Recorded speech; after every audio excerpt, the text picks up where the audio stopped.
मेरे प्रिय साथियों, आप सभी को सादर नमस्कार। आज मैं आपके बीच आकर बहुत खुश हूँ।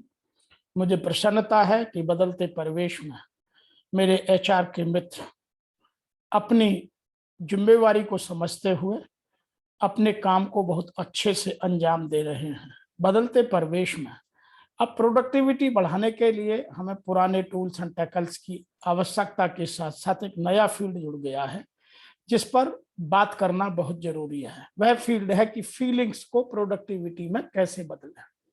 जब तक हम एम्प्लॉय की फीलिंग्स को प्रोडक्टिविटी में कन्वर्ट नहीं करेंगे तब तक अब प्रोडक्टिविटी बढ़ाना बहुत कठिन काम होता जा रहा है। बदलते परिवेश में एम्प्लॉय की रिक्वायरमेंट कुछ अलग तरीके की हो गई हैं। इसीलिए अब मिलेनियल्स को समझना, उनकी नीड को समझना, उनकी फीलिंग्स को एनकैश करने के लिए, प्रोडक्टिविटी में कन्वर्ट करने के लिए कुछ नए तरीके से सोचना पड़ेगा। मैं मानता हूं कि सबसे पहले हमें इन चीजों के लिए अपने आप में कुछ बदलाव लाना होगा। सबसे पहला काम होगा कि हम वर्क लाइफ बैलेंस को बहुत महत्व दें। जब तक हम जीवन में वर्क लाइफ बैलेंस नहीं करेंगे तब तक हम एम्प्लॉय की फीलिंग्स को कभी भी प्रोडक्टिविटी में कन्वर्ट नहीं कर सकते। यह एम्प्लॉय एंगेजमेंट का पहला फंडा है कि मैं सबसे पहले एम्प्लॉय का वर्क लाइफ बैलेंस ठीक करूं।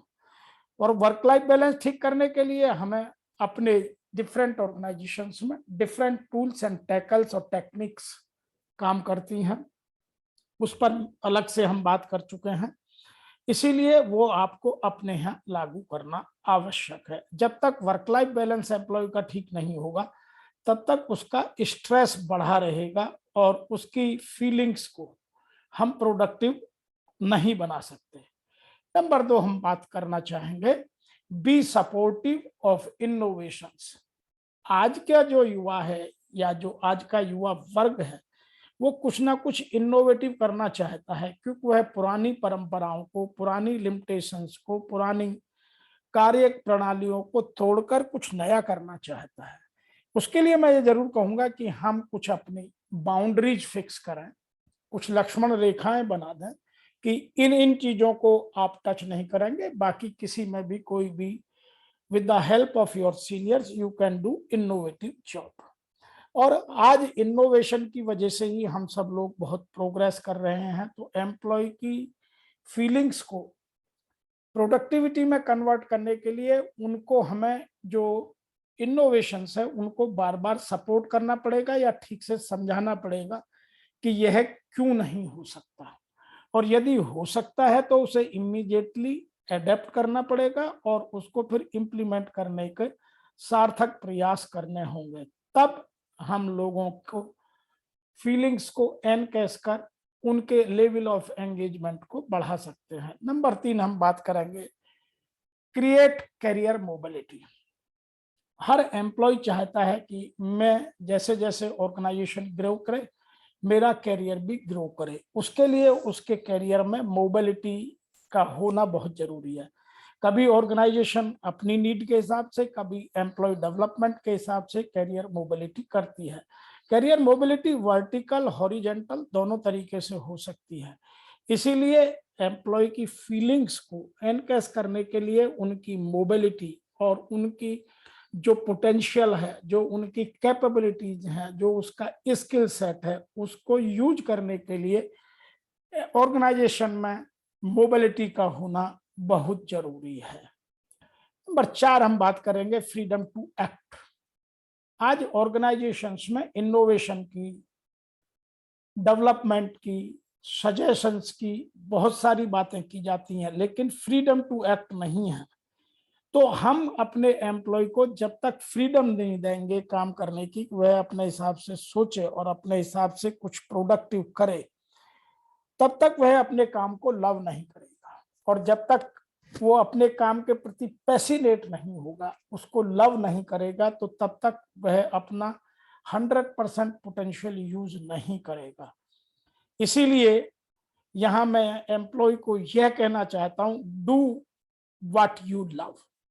आप वही काम कीजिए जो आप लव करते हैं, जिसमें पैशन है, जिसमें आप कुछ कर दिखाने की तमन्ना रखते हैं, और एम्प्लॉयर को रिक्वेस्ट करता हूं कि वह उनको फ्रीडम टू एक्ट तक जाने दें, उनके पहले जैसे बाउंड्रीज बहुत ज्यादा ना बनाएं। तो जहां बहुत ज्यादा बाउंड्री होती है वहां का एम्प्लॉय लकीर का फकीर हो जाता है और उसमें मोनोटोनी बहुत जल्दी आती है। नंबर 5 बात करेंगे हम, recognise employees for their hard work and reward them.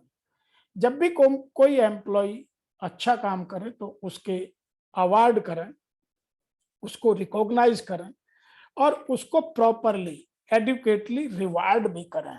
Promotion की जरूरत है, प्रमोशन दें, कैश अवार्ड देना कैश दें, कुछ उसके करियर डेवलपमेंट के लिए कहीं उसे ट्रेनिंग में या डेवलपमेंटल एक्टिविटीज में या हायर एजुकेशन में या एमबीए करने के लिए भेजना है तो वो सब भी कराएं। तो जब तक आप एम्प्लॉय को अपने बिजनेस का हिस्सा नहीं बनाएंगे तब तक एम्प्लॉय उसमें अपना पोटेंशियल क्यों देगा। इसीलिए जो एम्प्लॉय हार्ड वर्क करते हैं उनको रिकॉग्नाइज कीजिए और उनको प्रॉपर रिवार्ड देने का सिस्टम बनाकर रिवार्ड कीजिए। नंबर 6 बात करेंगे, लिसन टू योर एम्प्लॉयज। आप समय समय पर अपने एम्प्लॉय को सुने, चाहे तो आप मास कम्युनिकेशन के माध्यम से सुने या वॉइस ऑफ एम्प्लॉय के नाम से सुने या ट्रेनिंग में जो एम्प्लॉय कहता है उसकी बात को ध्यान से सुने या जो वो मीटिंग्स में जो इनोवेटिव आइडिया देता है उन सबको सुने। तो अपने एम्प्लॉय को सुनने का प्लेटफॉर्म क्रिएट करें ताकि आप तक एम्प्लॉय वॉइस आ सके और आप उसको ठीक से अपने एम्प्लॉय के लिए, अपने बिजनेस के लिए आगे या भविष्य में प्रयोग में ला सकें। नंबर 7 बात करेंगे, इक्वल अपॉर्चुनिटी टू ग्रो। आपके यहाँ कोई बायस्डनेस नहीं होनी चाहिए।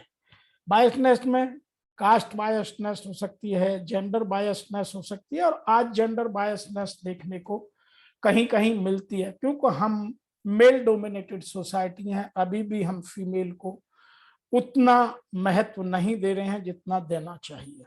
कुछ ऑर्गेनाइजेशंस में मैं ऐसा मानता हूं, बहुत सारी जो प्रोग्रेसिव ऑर्गेनाइजेशंस है वहां यह प्रॉब्लम नहीं है, लेकिन कुछ ऑर्गेनाइजेशंस में अभी भी इक्वल अपॉर्चुनिटी नहीं मिल पा रही है। इसीलिए हमें पुराने बंधनों को तोड़कर नए सिस्टम बनाकर सबको इक्वल अपॉर्चुनिटी देनी चाहिए। उसमें कास्ट का, क्रीड का, जेंडर का कोई कंट्रीब्यूशन नहीं होना चाहिए। नंबर 8 बात करेंगे, learn more about your employees. आप अपने एम्प्लॉयज के बारे में जानें, जितना अधिक जानेंगे उतना उनका पोटेंशियल निखरेगा, उतना उनको आप बाहर निकाल पाएंगे, उनके बारे में बेहतर सोच पाएंगे, उनकी स्किल सेट को, उनकी कॉम्पिटेंसी को राइट जगह पर, राइट समय में, सही समय पर, सही जगह पर यूज कर पाएंगे। इसलिए प्रत्येक एम्प्लॉय को नजदीक से जानना बहुत आवश्यक है। कुछ लोग केवल उतना ही जानते हैं जितना प्रोफेशनली वर्क करते हैं। पर्सनल जानना बहुत जरूरी है। कभी कभी पर्सनल प्रॉब्लम की वजह से एम्प्लॉय की प्रोडक्टिविटी कुछ रुक जाती है। तो यदि मैं उसकी पर्सनल प्रॉब्लम सॉल्व कर दूं तो वह एम्प्लॉय हमेशा के लिए ऑर्गेनाइजेशन के प्रति लॉयल और ऑर्गेनाइजेशन के प्रति हार्ड वर्कर बन जाएगा। इसीलिए मुझे एम्प्लॉय की पर्सनल और प्रोफेशनल दोनों नीड को समझना, उनको जानना, उनकी आवश्यकताओं को समझना, उनके ग्रोथ प्रोग्राम को जानना, उनकी फ्यूचर प्रोस्पेक्ट को समझना बहुत आवश्यक है। नंबर 9 बात करेंगे, अलाउ फ्लेक्सिबल वर्किंग शेड्यूल्स। अभी वर्क फ्रॉम होम का जमाना, तो आप अपने एम्प्लॉय को जहां पॉसिबल हो सकता है वहां फ्लेक्सिबल आवर्स कर दीजिए। जरूरी नहीं है हर एम्प्लॉय एक ही समय पर आए और एक ही समय पर जाए। आज का मिलेनियल फ्रीडम टू एक्ट के साथ साथ अलाउ फ्लेक्सिबल वर्किंग आवर्स भी चाहता है। तो आप यदि उसकी इमोशंस को प्रोडक्टिविटी में कन्वर्ट करना चाहते हैं तो इस विषय पर भी फोकस कीजिए कि जितना फ्लेक्सिबल आवर्स मिलेनियल्स को मिलेगा उनकी उतनी ही प्रोडक्टिविटी अधिक होगी। Number 10, create transparent workplace. मैं प्रत्येक सीनियर जितनी टीम में यहाँ लोग बैठते हैं, जो सीनियर लोग हैं उनसे या जो एम्प्लॉयर्स है उनसे मैं रिक्वेस्ट करता हूं कि अपने यहाँ ट्रांसपेरेंसी को बहुत बढ़ाइए।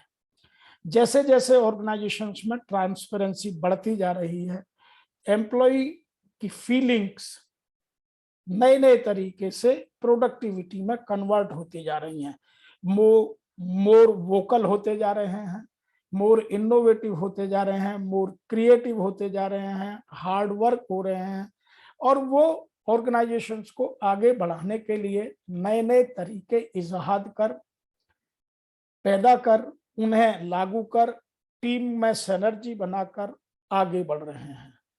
तो यदि आप अपने एम्प्लॉय की फीलिंग्स को प्रोडक्टिविटी में कन्वर्ट करना चाहते हैं तो प्रमुखतया इन 10 बातों पर फोकस कीजिए।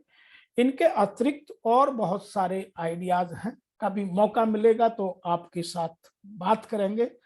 आज समय के प्रभाव में, समय के पाबंदियों में इतना ही। फिर आपसे शीघ्र मिलते हैं, तब तक के लिए आप सभी को पुनः